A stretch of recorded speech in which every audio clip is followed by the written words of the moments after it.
What is up, everybody? Welcome back to another 515 Sports Podcast.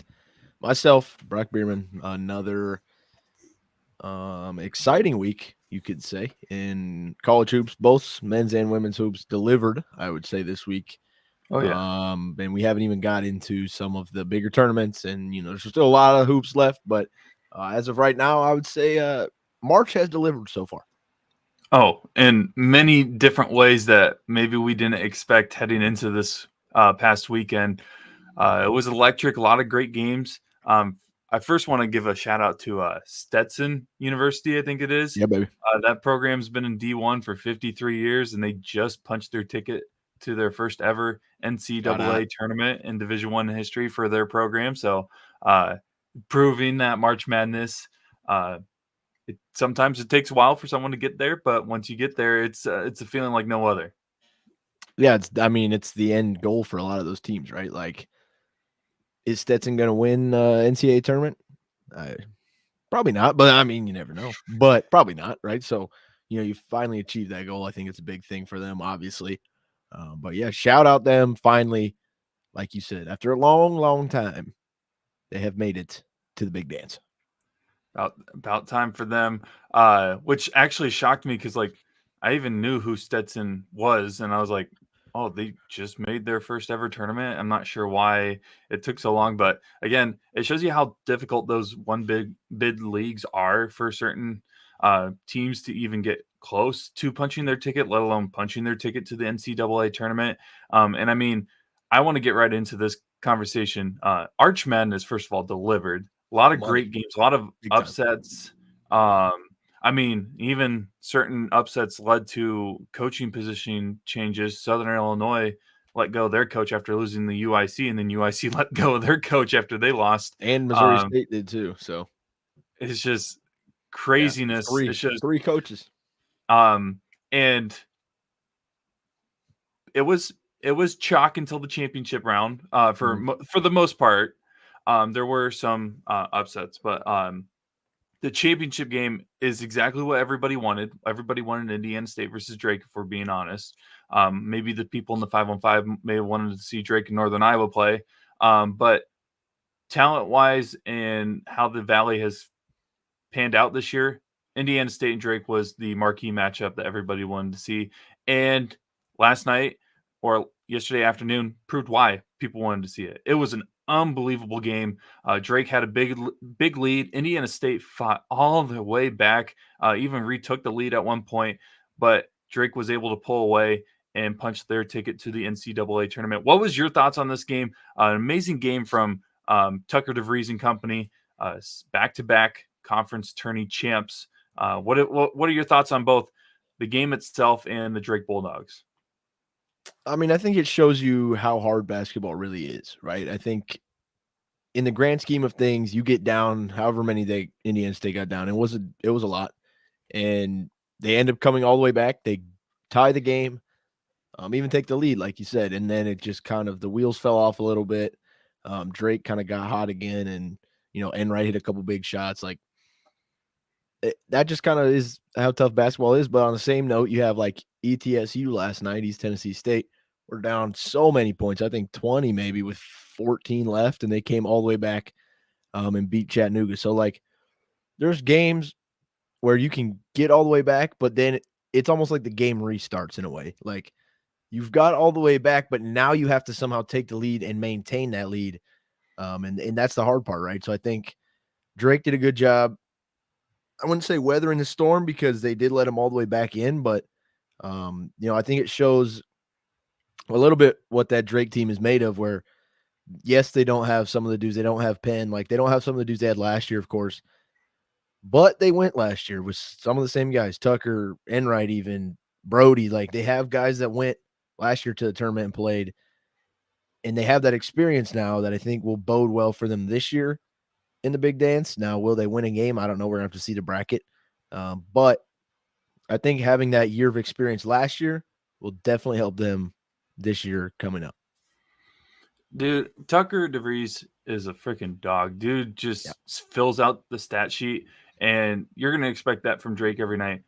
But Darnell Brody, dude, I think he may be the X factor for how far this Bulldogs team will go. Well, he's so good at being big. I think, and I don't mean that in like a bad way. Like me and you've talked about this before. There's so many guys. There's a lot of guys who are big, and they're just big, right? But they don't know how to be big. And I think he's developed his game so much in the past 2 years, even like obviously longer than that, but specifically the past 2 years on how to be big. And he doesn't foul as much now. Like there's things that he does now that he didn't do in the past, where you can tell it's like whoever's been working with him, they know what they've been doing, and he's actually a very solid big, and that's like a good thing to have, especially when you're playing with Tucker, who is a stretch four, but he brings the ball up. Like in theory, he's playing the four in that offense, but they're positionless basically with just a big guy. So when you have a good big guy, man, that makes it so much easier. Dude's shooting like 63% from the field this year, able to get a bunch of rebounds. Yeah. I think that DeVries is going to fill up the stat sheet. We know that's going to happen. But I feel like for this Drake team to go far in the tournament, which again, like you said, depends on the matchup, depends on the draw that they get in the tournament. I have a really good feeling about them making the Sweet 16 this year. But it again would depend on the overall draw. But the overall X factor, I feel like, for how they can get there is who they play against, and if Brody can capitalize with his size and use his size to his advantage like he has been all year. Shot 6 of 9 last night against Indiana State, 17 points, 8 rebounds. No blocks. Be interesting if he could get a couple blocks on the defensive side, but even just affecting shots is a great way of getting stops on the defensive end. So Brody is my guy for people to be watching out for this Drake team as we get closer and closer to Selection Sunday. Depending on the matchup, I think that he could use his size to his advantage and potentially get the Drake Bulldogs all the way to Sweet 16, depending on, again, the overall field. Well, and I think too, one of the things to note about Drake at least is like Wright isn't that much of a drop off from Penn. Like, and that's the key in my opinion, right? I agree, Brody is a key, but like when Penn left, it didn't feel like they were going to have a gap, but it felt like they would have a drop off in between Enright and Wright. Like those two guys, they combo. It's not that much of a drop off where you're worried about it, right? I don't know if I'd say it's an improvement, but I also don't think I'd say it went down at all either, right? So that's important for them because then everything else stayed the same. I actually think they got a little better on defense too with some of the guys they have on the wings. Like they're a good team, pretty solid team, and it's just going to depend because who they get, right? And I think how they guard them will be the big thing because you have to stop Tucker, and will you be able to, do you have the guys, do you have the scheme? Like it's going to be big on who they get. Yeah, and I mean, of course, they ran into Miami last year, which ended their season a little earlier than they probably expected, but they were in that game too for a good portion of that last season. Miami's in the Final Four, right? Yeah, So exactly. So it's like they ran into the Final Four team from that portion of the bracket in round one. That's hard to go up against. Right. And I have a really good feeling about this Drake team. I think that this may be all around, like team wise. They've had talented teams under DeVries, but like this might be the best all around team together. And it will be interesting to see how this Bulldogs team pans out and where they go. I'm not 100% sure. Where do you think? And I can look up bracketology while you give your thoughts. But like, where do you think that they would be in the bracket wise? The Drake, yeah, about the same as they were last year, probably 11 to 12. Maybe I doubt they can sneak in at maybe to 10. I doubt it, but maybe. I don't know. I would guess about the same range they were last year. So Joe Lenardi has Gonzaga versus Drake in Salt Lake City, Utah, 7 versus 10. Yeah.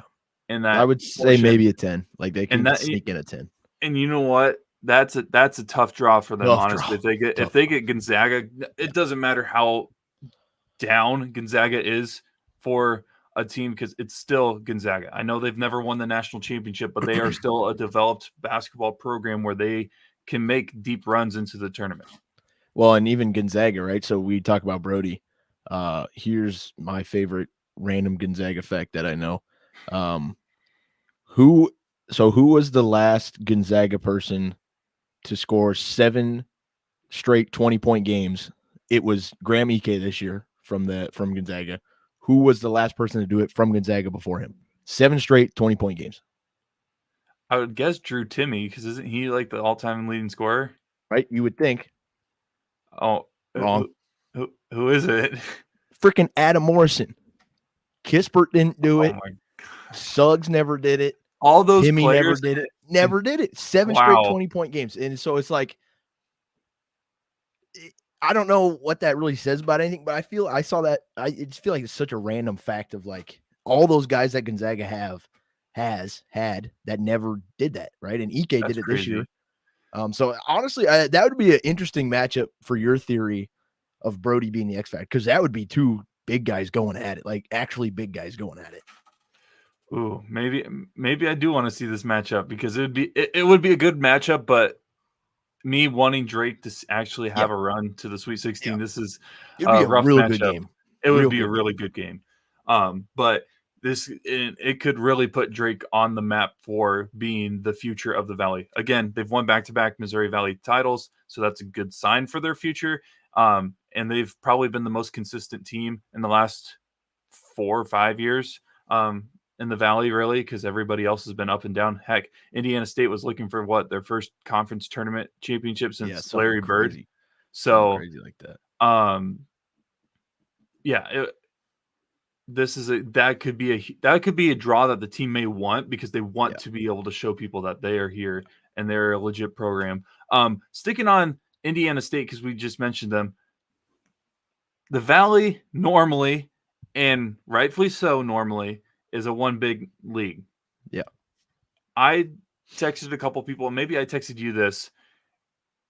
The only way I could see Indiana State and Drake making it is if Drake won the Missouri Valley and the championship game was close. It could not be a blowout. Right. It had to be a close game. It was teetering on the edge of a blowout, and Indiana State fought their way back.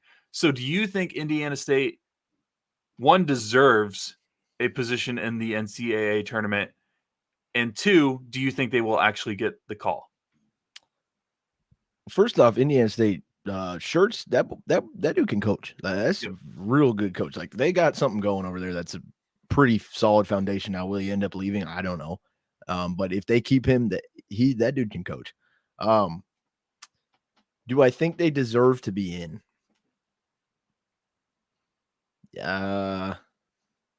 Yes and no. Like, I think they're the perfect bubble team. Like, you almost can't get a more perfect bubble team than where they're at right now. Do I think they'll get the call? No, I don't think they will.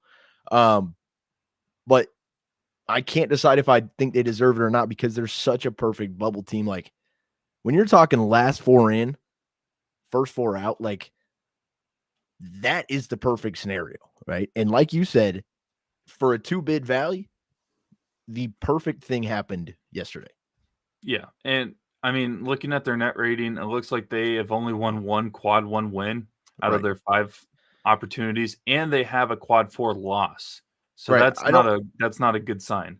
I don't think they have the numbers to get in, and I don't really think they deserve to be in, other than the fact that the Valley was actually pretty tough, and you fought Drake pretty tough. You're the 1 seed in the Valley. Like, there's a lot of reasons why you should be in. What's their net? 20 something, isn't it? 20 or 30 something? 29. Like, that's where the net, if you're basing it solely off the net, then yeah, I think you deserve to be in, but that's not what it's based off.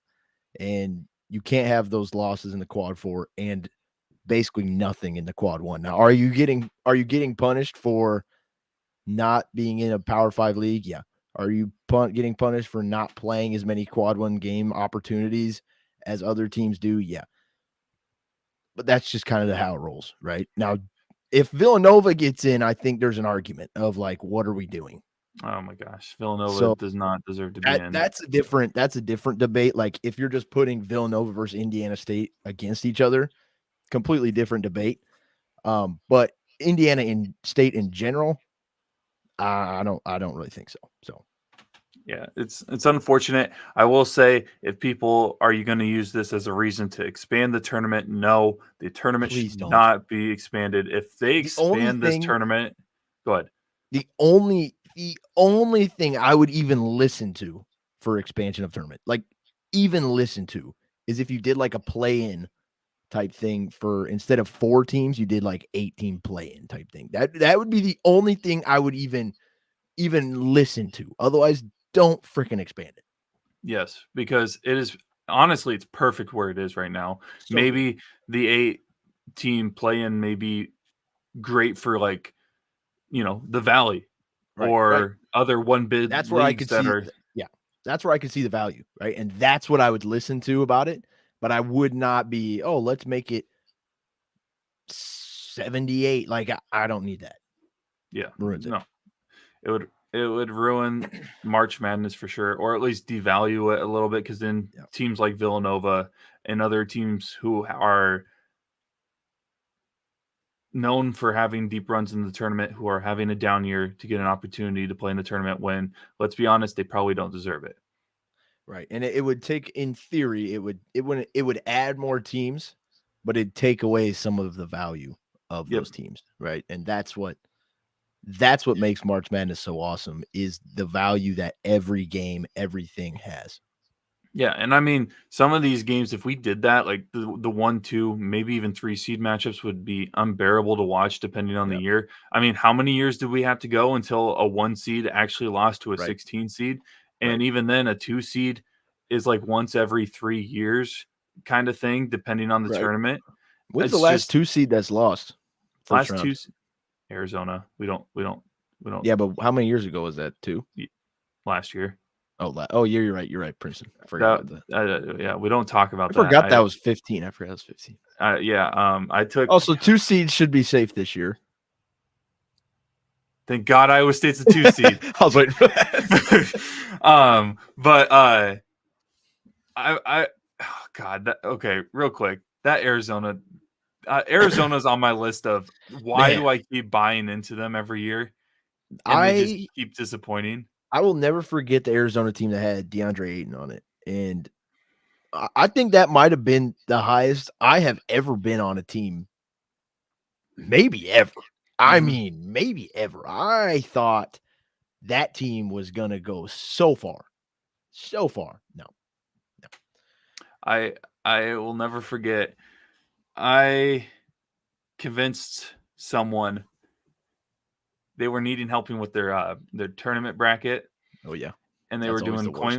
they were doing coin flip rule or whatever, but yet asking me for advice because Right, so you ain't really coin flipping, yeah, so halfway through, right? and they go, I have Arizona losing to Princeton in the first round, and I was like, well, I have Arizona winning it all, so I would highly suggest not doing that.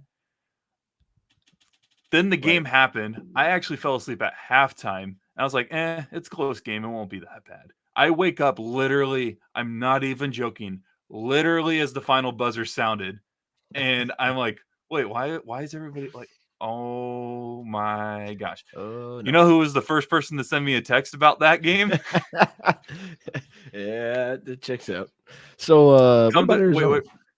wait, yeah. Well, come to find out, that person finished second in our bracket challenge. I felt so bad because you know who won? I somehow won because I had UConn winning it all. Oh man, that's tough. So I definitely wouldn't have gotten first if that was the situation. I'll But never forget that game. Uh, was out in Sacramento. It was the same place that Northwestern was playing at. So there's a couple of my buddies were out there at it, and we were texting about it, and they might actually do it. Like Princeton's got a good team, and then I was laughing because there was this guy named Ryan Langborg on that Princeton team, and we were all texting like, "This guy's pretty good. Like this guy's kind of a sniper. He's pretty good." Next year, he's at Northwestern on Northwestern. We're like, we were in on that guy before, before. that's We want great. to take credit for that.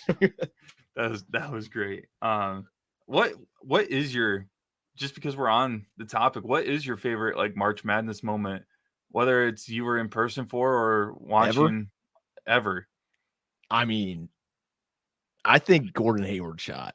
It was kind of just like punch in the gut, but that has to be.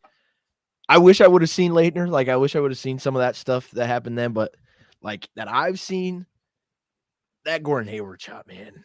Boy, that's My or my like dad my dad was at that game. oh man, that And he's like, if I could change one thing ever, and he's like, I'm an Iowa State fan. I'd change that yeah. that shot go in. I think that moment for sure was like wow. Or when I mean even when UMBC beat Virginia, right? Like that That was a was so sweet fun. moment. Like that was a good moment. But there's also like games that I'll just like. I remember watching Trey Burke just go to work back in the day on Michigan, and like Carson Edwards was hooping a couple years ago on Purdue. Like, there's so many good stories, and every year something new happens, right? Whether that's St. Pete or whoever, Fairleigh Dickinson or whatever it is, FAU making the final, like whatever it is. I mean, there's always something that delivers, and it could be a good team, it could be a bad team, right? Like you don't know. Or like that one year that Syracuse made it Mm-hmm. really, really far not that long ago. Like you never know what you're gonna get. It might be a Power 5 team, might be a Group of 5 team or a mid-major. Like you don't know. Was it the Middle Tennessee State? They beat Michigan State when they were a 2 seed, right? Yeah, I think so. Or how about Dunk City or whatever, Lob Oh City yeah, or Florida FGCU. Gulf That Coast. that team was Otto Porter awesome. on Georgetown, dude. That Yeah. feels like forever ago. That Good team was lord. awesome. But like that's what makes March Madness. Like I couldn't go back and think of like NFL games or like Mm-hmm. college. There's some college football games, but there's not many where I'm like, remember that? Like I can't get that deep in my memory bank. Maybe that's just because I don't appreciate football as much as I appreciate basketball. But I don't know. I think March Madness, man, it's one of one.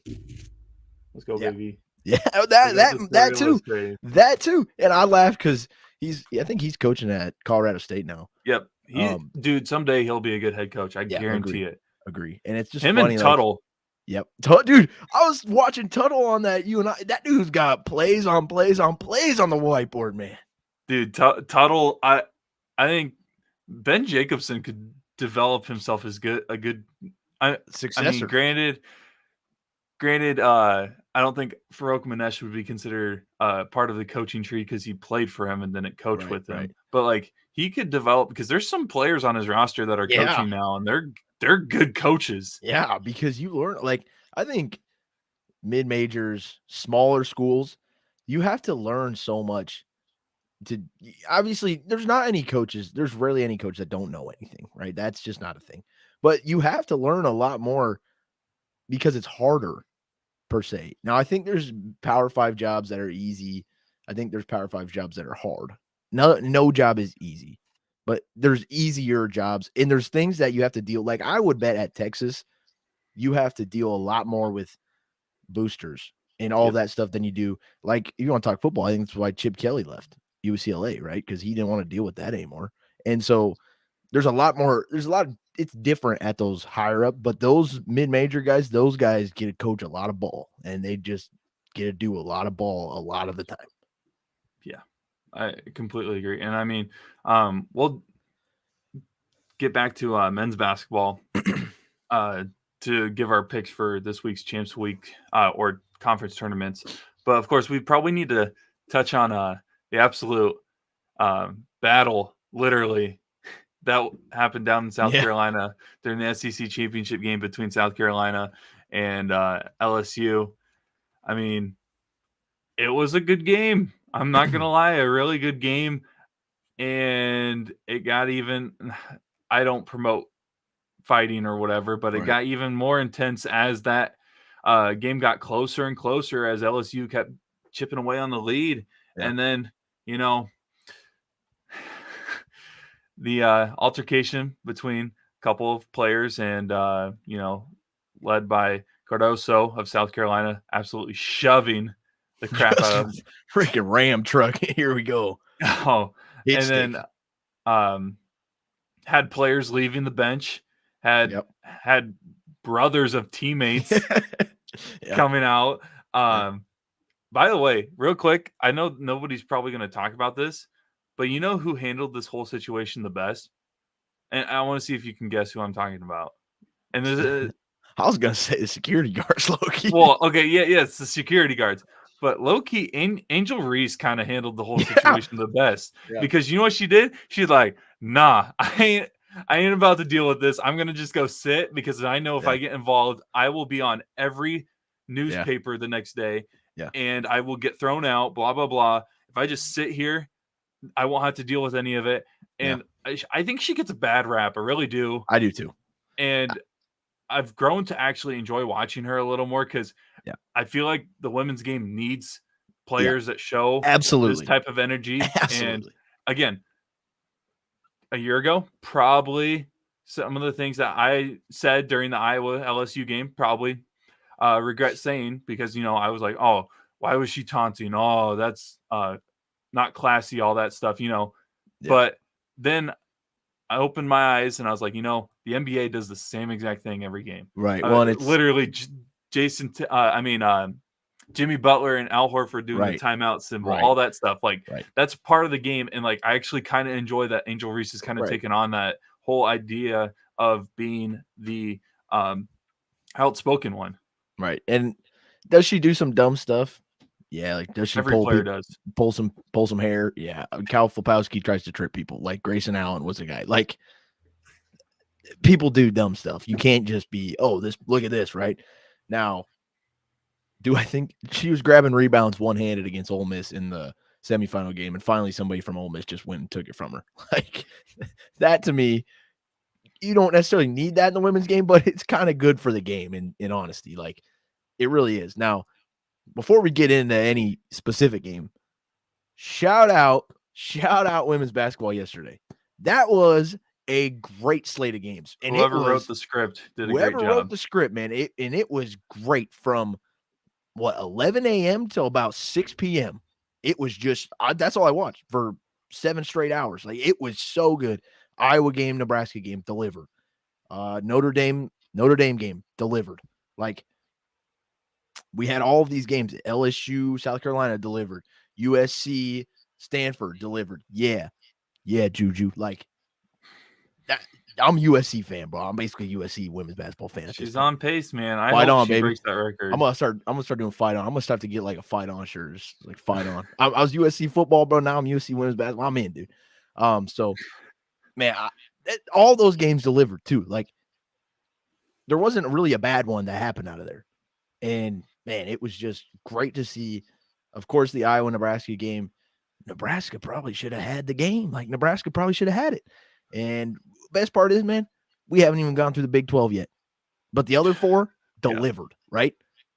4 out of 5 at worst. 4 out of 5 of the Power 5 conference tournaments delivered. You can't ask for much more than that. Okay, so yes, I understand that Nebraska probably should have had that game. There was not one doubt in my mind that Iowa wasn't going to come back. Agreed. I was laughing because basketball is funny where you look at one of my favorite things that people do is look at the percent to win. Like let's say you look at the ESPN app. Oh, it's 60%. That thing's never right. Like it will never. Like I think Nebraska had a 99.1% chance to win when they were up 7 with the ball with like 2:20 to go.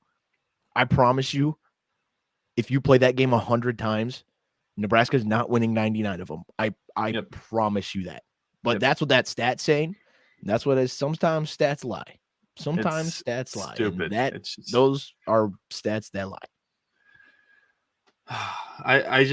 They just kept hyping up Nebraska, and I was like, y'all don't realize who was on the opposite side of that court. And did I think it was going to be Kate Martin that was going to be the reason that they won? No, not necessarily, but here we are, which is a good sign for an Iowa team that's going to get the 1 seed. And, if there was a team that needed the 1 seed more than any other team, probably Iowa, because that 2 seed would have been a struggle of a path to the Final Four. I was laughing because, I mean, the NCAA has a chance to do something really, really funny. And so if you look at the rankings right now, and keep in mind, the only teams that are really playing left that will affect the rankings are the Big 12. You could put Iowa as a 1 seed. Guess what team you could put as a 2 seed in that same bracket? Right. You could put LSU as that 2 seed. And boy, now that would be something. That Give me the would be rematch. something. That would be so awesome to watch. Now, would we even get to that point? I don't know. Somebody could blow it, but and it's like I think I was in the latest AP polls too. LSU's 8.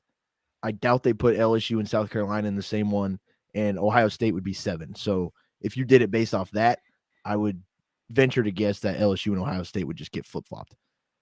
Will that happen? I don't know. I We'll have to think they see. would want LSU versus Iowa in the Final Four. Right, but if they're a 2, like I don't know how you would do that, right? Because if LSU's a 2 and they're the 7 or they're the 8 APC, I don't know how they're going to seed it, right? I honestly don't know, but they have a chance to do something if the NCAA decides. What matchup do you want to see in the tournament right now? Like Final Four championship or what? Or just in general? Like, I'm a little bit. I wanted USC to be a 2. Obviously, I'm glad they won the tournament, but I wanted them to be a 2. Have them in Iowa's region. I would pay a lot of money to watch a Juju Caitlin Final Four matchup. that'd be fun. That'd be fun. I You know would what? pay a lot of money for that, and they could now that they're going to be both 1 seeds. So, Well, and I in mean, theory, they'll be the 2. Like, I would pay a lot of money for an Iowa USC game. That would be my like matchup I want to see. you want to. I mean, Iowa City's going to host, so they're going to sell out tickets anyways. But you want it to be a toxic second round matchup to go to the Sweet 16. Put Iowa State in that bracket as a 9 seed. What do you think Iowa State will get? What do you think seed they'll get? Obviously, they still have a game to play. They're probably getting ready to play. I think right now they're 8-9. Okay. And come on. I feel like a lot of people would watch that. The team, yeah, they would. The team you got to really look out for, Tennessee. You got to look out for Tennessee. Tennessee will be a 7 they made to the 9. Dumbest decision we don't even need to talk about that. All time. Okay. I sent you a text. I don't care what time. Oh, like what? It was Cardoso, right? That made that shot. Yeah. And has shot 1-3 before that. She is 1 for 2 in her career now because of that shot that Tennessee allowed her to get. With that amount of time left in the game, scouting report goes out. It doesn't matter because if a shot goes up, it has a chance to go in. True. So Tennessee, what doing? That was dumb. I get the 3-point leave. I actually get that. I don't get the not even chest her up at the free throw line. That part I don't quite get as much. I get you're trying to protect the rim from a lob, but I can see both sides of it because I mean, she's literally shooting 0% from 3 in her career. Like that's tough. Like legitimately 0% from 3 in her career. And she banked it. I mean, you don't guard that, to be honest with you. Now I can see both sides of it. And she banked it. And I was laughing too because you wouldn't think she was 0% because she moved her feet behind the line. It's like, all right, which is a good idea, right? If you're going to take that shot anyways, you might as well make it for the win. I mean, that was crazy. And there was also, I mean, even that Iowa-Nebraska game, there was a moment in the overtime where Kate Martin was just wide open. And it's like, I don't think that was probably in the plan because Nebraska's good, like got good coaching staff out there. Like Amy Williams knows what she's doing, and they actually have a really good team. Like Murkowski's good, Potts is good. They have a couple like they're going to be really Prince. good in the next couple If you don't know who Britt Prince is, you're gonna know. She is a hooper. I think she goes to Elkhorn in Nebraska. She is a hooper, dog. Like they got they're cooking. They're cooking out there. The next couple years. I mean, they're not a terrible program. It's not like they haven't been good. No. They've been good. They've won titles before. So I'll be interested to see where they're seated. Yeah. But I mean, since both of us are kind of invested in a basketball game that's going on right now, we'll fire through a couple of championship predictions for conference tournament. Of course, starting out with the ACC tournament, and I wish I could zoom in on this, but North Carolina and Duke are probably the heavy favorites. And, they matched up last weekend as well. I think it's going to probably be those two in the championship round. I don't know about you. Yeah, North Carolina is 2-0 against Duke. I think the thing to watch here is Wake Forest and Pitt. I wouldn't say they're I mean, I would say they're probably both they need to win a couple, right? Like, Pitt less so, maybe. It depends on who you listen to and, like, how you view it, obviously. But those are the 2 teams you need to if you, like, are really looking at who might make the tournament, those 2 teams have a good chance here, a couple quad one opportunities to get a couple wins and boost their resume and maybe make it here. I mean, at least make it interesting on Selection Sunday. So, um, interested to see that. Virginia gets a horrible matchup for them against Duke. They just can't play Duke so bad against them. Yep. Horrible matchup for them if they make it to the semifinals. They might be able to hang, but I think that Virginia team might lose first round because they cannot score the basketball. They cannot score. Like people say defense wins championships. Watch Virginia and tell me they're going to win a championship. That's what I say to them. Yeah, that's a good point. I mean, are you probably on the same boat as me with Duke and Carolina? Yeah, Probably I being would. in the championship. I don't know who gets them just because that Virginia team is pretty much the only other team in the ACC that has any real like gusto to them, and they got Duke, and they just match up so bad against Duke. Well, and then I guess who do you got winning against Duke and North Carolina? Because it's hard to beat someone 3 times in 1 year. That's what I was just gonna say. I don't know if UNC can beat Duke 3 times. And honestly, man, if UNC does, they might be fighting for that last 1 seed. If UNC wins that tournament and plays the seeds, they play the 4 in the 2 in the semis in the champ, or even Wake Forest, like they beat them. I mean, they might fight for that 1 seed, especially if Tennessee gets bounced a little early. Like, I don't know. So that's something to watch too. But I would say I honestly think Duke gets it because I don't think UNC can beat them 3 times. I just think Duke doesn't. North Carolina has Duke's number, so I'm going to go North Carolina on that one. But so we'll split on that. And then we got the Pac-12, and of course the 1 seed is the team that we both agree on that you just cannot take when it comes to postseason stuff, except for conference tournaments, really, because they do have a history of winning the conference tournament. Who do you like in this tournament? Who do you see probably needs to make some noise to be able to make the tournament? The big dance, I guess. Yeah. I think USC could potentially play a little spoiler. They beat Arizona, but like you said, they just beat Arizona, so it's going to be tough if they beat Washington.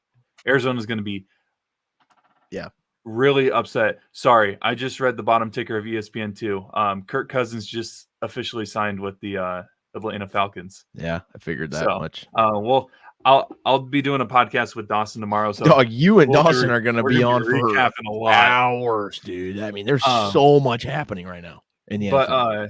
I like you know what? Nah, Arizona's going to win it, but I like Arizona versus Colorado in the Okay. I was going to say, like, if you aren't familiar, like, I don't know if we have savants watching this or we have just general people. If you don't know a lot, if you're just catching up, watch that Washington State team. That team is sneaky good for a team that you might not hear of that often in Washington State of, oh, these guys, Washington State making a tournament. Like, that team's sneaky good. So I actually think Washington State might win the Pac-12 tournament, to be honest. Okay. I think Washington State's got a really good chance to be the team that wins beats Colorado, maybe even hangs with Arizona, and then everybody's like, yeah, Washington State lose first round. Like, I think that could be a very, very win every game, lose first round. Yeah, we know I think that could be a very real chance that Washington State is that team, but they are very, very solid. I would say you got to watch Utah and Oregon would be my 2 teams here because they're both on the bubble. Like, yep, they're going to have chances. Like, Utah needs to get through Arizona State. But they got a chance against Colorado to get a good win. Like, Oregon needs to beat UCLA, assuming it's UCLA, and then you're going to have a chance probably at Arizona for another good win. Like, those are the 2 teams on the bubble that you need to watch. And then I think Washington State could do some real interesting things here in the final Pac-12 tournament ever. Final Pac-12 tournament. But of course, so you said Washington I'm going Washington State. Arizona. Yep. And then SEC, again, hard to read, but again, we're working with what we got. Right. This potentially could be a really, really fun game. This thing is a freaking gauntlet. SEC is really good. Good Lord. But I'm not gonna lie, I'm going off of kind of recency stuff.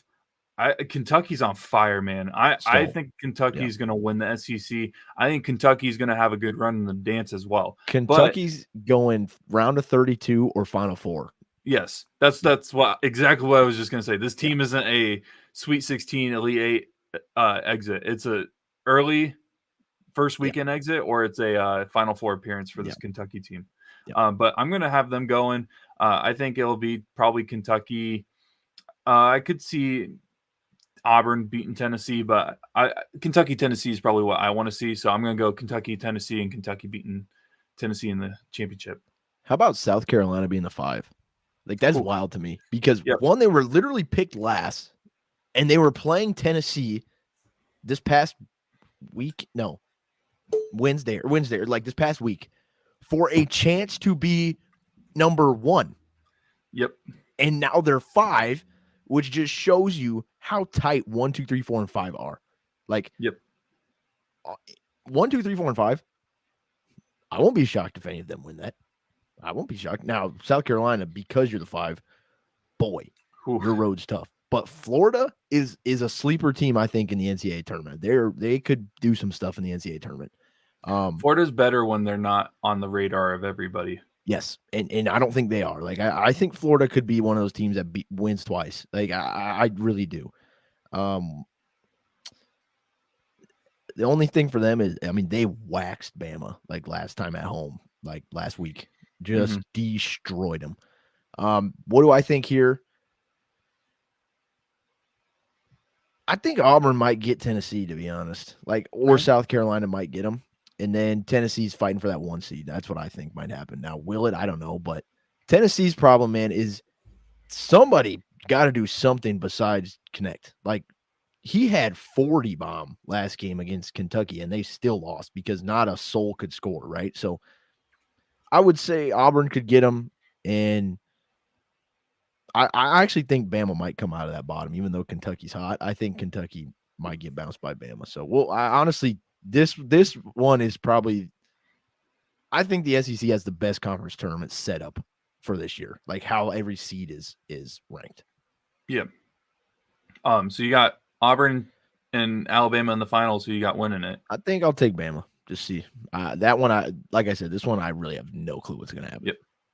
And then we got arguably one of the most competitive conferences as well in the Big East. Connecticut, UConn, the 1 seed with Creighton, Marquette, and Seton Hall following.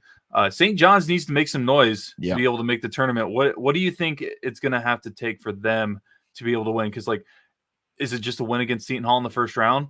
Or I guess in the quarterfinals, or do they need to beat UConn, assuming that UConn makes the semifinals? Boy, like you said, man, St. John's, Providence, like those are the two teams, specifically those 2 teams that you need to watch if you're watching the Big Ten. Like, those 2 teams need to win 1, maybe 2. I just don't think they will, though. Like, that's going to be the thing. So I really have a hard time seeing anybody up top there even remotely with UConn. Like, UConn's a team I have a hard time seeing how they even lose. Like, we'll have to see the bracket, of course, but man, I don't know how they lose. Like, so I'm going to go UConn, and then I'm going. I hope Creighton. I hope Creighton Marquette get a semi, because last time they played it was pretty good and Kolick was hurt. So I'd be interested to see like full strength be full strength. If Creighton doesn't make the semifinals, I'll be shocked. I would be also. It's more for some reason it's more about Marquette for me. I agree. But like, there's no way they're losing to DePaul. That's the problem. Is the Big East is really competitive, but their bottom teams are really, really bad. I have a sneaky DePaul thing, but I'll tell you after the show because I don't think I can probably say it here. So I have a sneaky DePaul fact, but I might go Creighton, UConn, but I don't see any way UConn loses. Like, I go UConn. Yep, I'll go UConn to win the Big East as well. And then we got the Big Ten. Purdue's going to be the heavy favorite. You got your Northwestern Wildcats, making noise this year, as well as Nebraska's had a good year. Yeah, Nebraska, man. Shout out Fred, man. Atta baby. Shout out Fred. Good job, Fred. All he needs to do is win 1 tournament game, and he's the all-time. And he'll get the Chris Collins treatment of, bro, you ain't leaving unless you want to. Yep. And there's a team on here that needs to win. Well, at one point it was going to be win one game and you're good. University of Iowa needs to make some noise they to even need to stand win. a chance. And the problem is like I think that they, if given a chance to play in the tournament, could make some noise because Samford and Dix can both shoot the lights out. And the problem is if they win this one, they're going up against an Illinois team that handled them last night. So Iowa's going to have to make it to the semifinals to be able to even stand a chance of making the tournament. Right. Indiana probably needs, I mean, they're probably in, but like it would be great if they made some noise before the tournament, given all the crap that Mike Woodson's been getting. And You think credits to you. Indiana's going to be in the tournament? You don't think so? No, I don't even think they have a chance. Damn. I think they might have to win the Big Ten. Might as well win the whole thing then. Right. I'm a big Mike Woodson game. You called it out before the year that I did. They were going to be. I called that out. I did. I said Indiana was not making the tournament. That was my hot take of the year. The Big Ten is just meh. Yeah, well, Iowa yesterday, if things went their way and they won, they could have been the 4 seed. They're now the 7 and playing red hot Ohio State. That is, boy, that's tough. Like, they might not win the first round, and I think they need to win twice at least. I'm going to say it. This is going to be where the upset happens. You think Iowa's going? Northwestern Nebraska is going to be the Big Ten championship game. Yes. That is sicko game of the century. Yes, I'm giving the Big Ten is the definition of the sickos conference anyway. So give me Northwestern and Nebraska in the Big Ten championship game, and Hoiberg's going to be cutting down the nets. Okay, you want to talk about a sicko conference championship game? Indiana makes it to the conference championship, ends up playing Purdue, loses, and then everybody's like, well, I mean, Indiana beat a couple teams that were pretty good, but they didn't win the conference. Like, I could see that happening. Yeah. And Indiana ain't good. Like, if you want to get real crazy, that could be something crazy that happens. This conference is disgusting. This league. Yeah, it ain't pretty, bro. And it just gets better when you go to the Big 12. Oh, jeez. Kansas doesn't have the double bye. Who would have thought the first year with the double bye that Kansas would not have a double bye? That is wild, man. And I'm telling you, looking at this, I'm not gonna lie, it's gonna be hard to pick against Houston. Really hard. Like whoever puts the brackets together, if they put Houston and UConn in a potential Final Four, boy, they messed up big time. Yeah, it needs to be opposite sides so we can get a opposite corners. Like seriously, so far away from each other. Because it needs to happen. But so I'm not gonna lie, I'm going Houston to win this, unless they let their foot off the gas like some teams may do to get the extra rest. Right. I might go sneaky Baylor pick. Yeah, Baylor just needs to figure out how to guard somebody,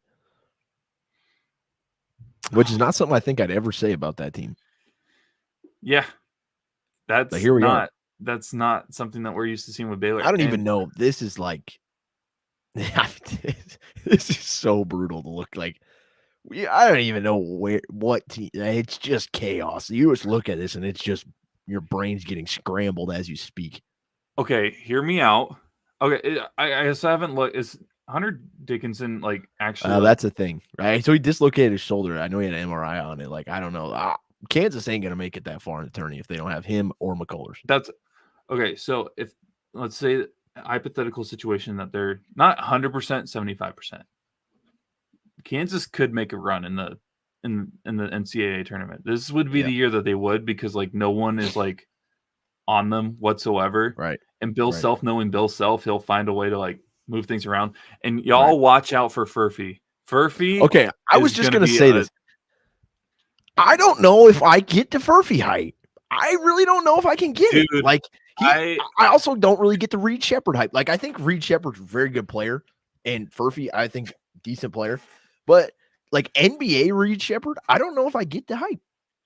Whenever I'm watching Kansas because I, for some reason, I've never been able to start a Kansas game on time except for the games I've worked.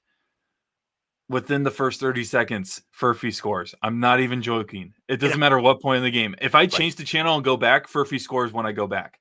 Okay. No. I'm telling you, I think Furphy's a good player, but I he's don't got a know if chance to be I a just college basketball phenom. That's what I'm not saying. He's okay. an NBA talent. Okay.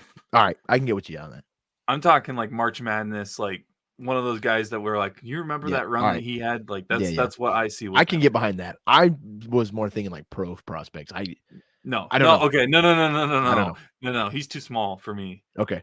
All right. Anyways, But that's what I was referring to. no. But I'm gonna go Houston. Yeah, that's tough to pick against. Houston, Baylor, Houston, Yeah. Iowa State, one of those two. Right. I'm with you. And then maybe something sneaky happens, but I don't know. And this is just because I don't pay attention to like the net ratings, all that crap. If for some reason Iowa State would to beat Houston, is there like there's still a 2 seed, right? Yeah, I don't think they're ever getting to the one. Because they want They'd to have a put hard 2 time. Big 12 teams this year as a one. Now, maybe if they didn't lose to K-State, maybe if they beat like Baylor, K-State, and Houston, That would be impressive. I don't even know then, but I think they would be in the conversation maybe. By the way, Saquon Barkley just signed to the Eagles. I saw that too. Then DeAndre Swift went to the Bears. Yeah. By the way, for those that don't know, basically DeAndre Swift was traded from Detroit to Chicago for David Montgomery. Yeah. But it took a year for it to get done. Yeah, that's basically what happened. But holy crap. Tomorrow's episode of the Sports Nerds is going to be. Make sure to mention Seahawks legend Colby Parkinson signed with the Rams. Come on, man. Can't do that. Can't. That's like Sherman going to the friggin' 49ers. Come on, man. Saquon Barkley going to the Eagles. Right. Just can't do that. Except Colby Parkinson's like a tight end, not a star running back. So yeah. But it's going to be a good week of basketball. Interested to see where it goes from here, and we'll do a big show probably Selection Sunday to review the bracket, talk with everybody on the 515 podcast network, get picks and stuff like that, and then I think we're going to do, all of us are going to do an individual bracket, and then we're going to do like a since we have 5 people, we're going to do like a team like vote, like everybody votes on who they think and then we'll see how many of those we get right off of our group analysis. But yeah, I mean that sounds like a plan to me. So obviously, like we said, a lot of the stuff depends on who you draw, how you draw, where you draw. But man, I think some good hoops about to come up on both sides of the ball, women's and men's side. Honestly, I'll say this: I think I might be more locked into the women's tournament this year. Like, it's gonna be interesting. I'm really excited for that. But again, we'll have to see how everything shakes up, what everything goes, how it goes, and man, I'm excited for it. So, 515 Sports Podcast, like Brock said, man, we're gonna be doing a little bit more basketball stuff in the upcoming weeks with maybe everybody. So we'll just kind of see what happens. But that's all we got for this episode. Myself, Brock Bierman. Peace.